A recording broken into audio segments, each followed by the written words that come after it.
How's it going, everybody? This is Modern Classics. Just want to thank you for watching this video, and if you like what you're seeing, please subscribe. Again, want to remind you as well to make sure you're practicing safe firearm handling. Always treat a firearm as if it's loaded. Always point it in a direction only if you plan on destroying something. Keep your finger off the trigger until you're ready to fire. When unloading, unload the magazine first and then clear the chamber, and always do a visual safety check. So just wanted to talk about this particular rifle I picked up recently. I had seen it at a local gun shop for probably over a year, and it caught my eye, and finally decided to bring it home. So this particular firearm is a AKM variant.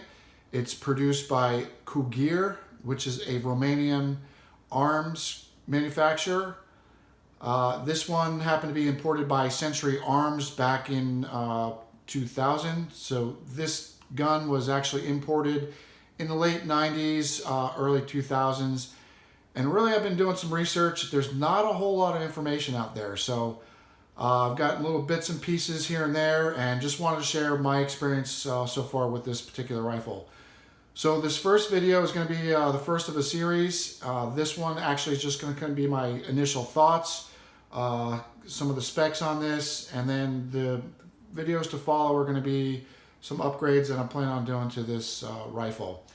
The rifle is a SAR3. They actually made a SAR1, a SAR2, and then the 3. So the 3 is actually chambered in a 5.56 by 45, which is the NATO round. The 2 is the 5.45 by 39, which is also the AK-74 variant, and the SAR1 is the 7.62 by 39, which everyone knows as the original AK round. So this I've taken out to the range. I've only put in a few rounds through it. It's so far really accurate.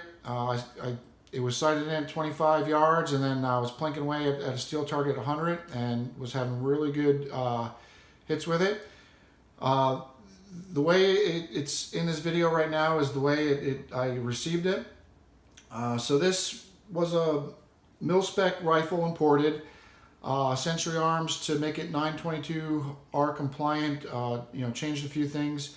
One, the fire control group, so they've changed that out. They also modified an AK-74 magazine, which this in front of you here is the Bakelite magazine. The other thing on the front here is the original front sight post, which has been neutered. There was a threaded section here that had 22 millimeter threads, and to pass the import laws, they wound up cutting that off or machining it off, and to make it saleable in the US. So it's a great gun. It has a 1 millimeter receiver. It does have a scope rail mount on here, and it did come also with the cleaning rod. So as you can see, the magazine is empty. We'll do a chamber check. Everything's clear.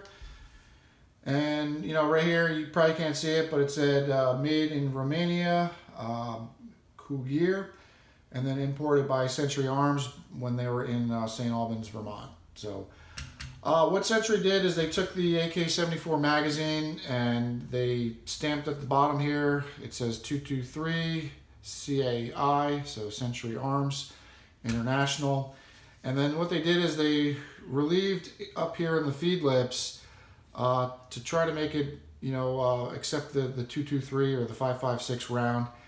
And right off the bat, when I went to the range, I was kind of disappointed because I was really excited to put a lot of rounds through this thing and get it dialed in. And the second to last round was pretty sloppy. It was kind of floating around in the air. I had a bunch of failures to feed, and when it went to chamber, it just wouldn't chamber right. So I've since found some other magazines, and those will be in my part 2. But I heard a lot of stories about this particular magazine not feeding well. Some of it has to do with the The way that the magazine is designed, it's really designed for the 5.45 by 39 round, not the 5.56 by 45. And there was several years ago, Robinson Arms or Rob Arms made a follower for this that seemed to work pretty well. But I tried, working the magazine and really didn't have any success to it. So I might continue to try to work it. But like I said, I did find some other magazines. I found an Arsenal Circle 10, and I also found a Weiger, which is an East German magazine for the STG 941, I believe, which was a German AKM variant as well, made in East Germany, in Weisse, Germany. So it starts with a W, but they pronounce it with a V. So the American, pronunciation is actually Weisse or Weiger. So Weiger is the town, and then GER for short for Germany. So. So yeah, like I said, this is a 223. This front sight post, unfortunately, they're hard to find, and I think the only modification to the gun I'm going to make that can't be undone is I'm going to thread the barrel here for half 28. I've decided to go half 28 just because it's going to leave me a lot of options for different muzzle brakes. Unfortunately, there's a AK-74 front sight post, which come on the Bulgarian rifles, but their barrel is a little thicker than this, and it actually won't fit on there. It'll be too loose, and it's also threaded in a 24 millimeter. So I think what I'm going to do is, like I said, thread this in half 28, and then find either Romanian or Bulgarian original 74 style muzzle brake, thread an adapter in there, maybe tack weld it in place, and then run a jam nut on there, and then give it the look I'm going for. But like I said, leave me some room to experiment with different muzzle brakes. I'm kind of a fan of the Surefire muzzle brakes, and who knows, maybe I'll throw a suppressor on this one day. But we'll see. So the furniture on this is real nice. It's wood furniture. It fits real well. Nice and tight. The front sight, actually, I've heard that some of the guns coming into the country were canted, particularly on the washer. So they did make a washer 3. The difference between the washer 3 and this one is this has the dimples here for the magwell, which helps support the magazine to have it so it doesn't wobble so much. We already did a safety check, so we know the gun is clear. I'm not crazy about the trigger. So the trigger, it works okay, but it's kind of sloppy. It's gritty. It's got a long bit of take up to it. So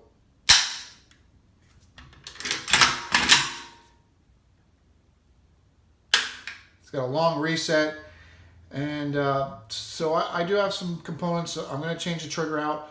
One thing you have to keep in mind with this gun is the bolt on this is shorter than an AK-47 style gun or AK-74.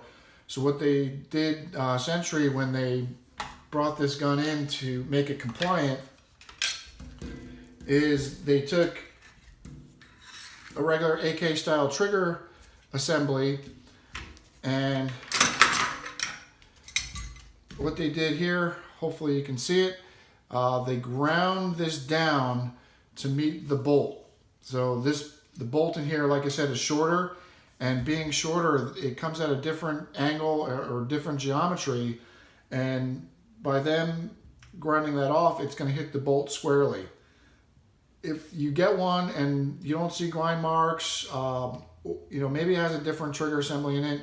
I know there's a company called Red Star Arms that makes trigger control groups.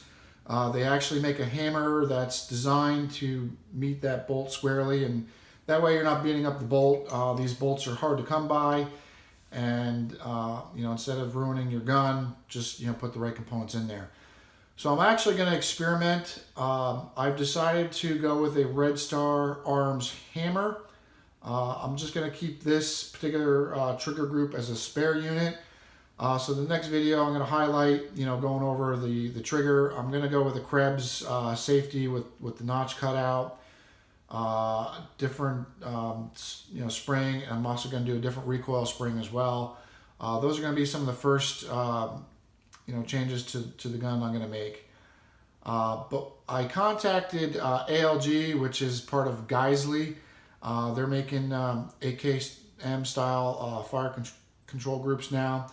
And I asked them if I could use a different hammer with their trigger assembly.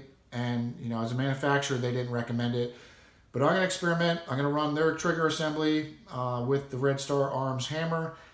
Red Star does make a whole fire control group. It has several set screws where you can make a lot of adjustments. You can make it a single stage or a two-stage trigger. You can take up your pre-travel and over-travel, and your set how sensitive it is on the disconnector. But I didn't really want to go down that road initially. I just wanted to drop in trigger that's going to be crisper, smoother, and lighter. And if that doesn't work, what I'll probably do is just put the Red Star Arms hammer in there and then just polish and clean up the trigger and smooth that out a bit. But we'll see. But what I've been told about this rifle is it does have a chrome lined barrel. I believe that it's also hammer forged. I also believe that the trunnion is a forged trunnion. So they make forged and they make cast trunnions. Cast is they actually pour molten metal into a form, and then it cools, and then they have your cast component. Forged, basically they take a piece of metal and they hammer it down and compress the molecules really tight into a block, and then they machine it out. So again, this nice rifle, I'm looking forward to it. Does have the standard rear leaf on here. Goes up to 1,000 meters. The way I sighted this one in is I shot it at 25 yards, and then I set it to the 1 mark and was hitting my 100-yard target fairly easily. The range I was at that particular time didn't have a distance further than that. I do go to another range that was closed that day. They go out to 200 yards, so I'm going to try that as well. So like I said, just a quick overview on this gun. It's got some decent furniture. I think down the road might go with a different stock. Rifle Dynamics makes a stock adapter where you can go to like an AR style butt stock with a collapsible stock on there, and I think that's probably the direction I'm going to go. So yeah, any questions, please let me know. And probably what I'll do is post a couple links on some of the components. But yeah, looking forward to working with this rifle, and thanks for watching Modern Classics.